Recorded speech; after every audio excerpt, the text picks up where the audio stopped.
सकता। माँ के मोटे मोटे आंसू गिर रहे थे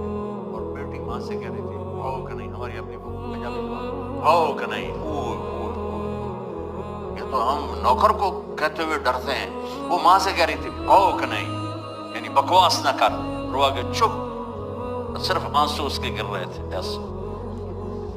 शायद वो याद कर रही थी कि 9 महीने कैसे इसको मैंने पेट में पाला,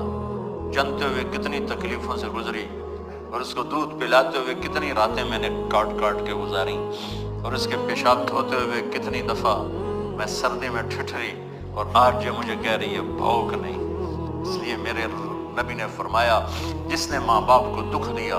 सुनो गौर से बच्चों सारे सुनो, जिसने माँ बाप को दुख दिया उस पे अल्लाह की लानत, उस पे फरिश्तों की लानत, उस पे जमीन आसमान की लानत, न उनकी नमाज कबूल है, न रोजा कबूल है, न सदका कबूल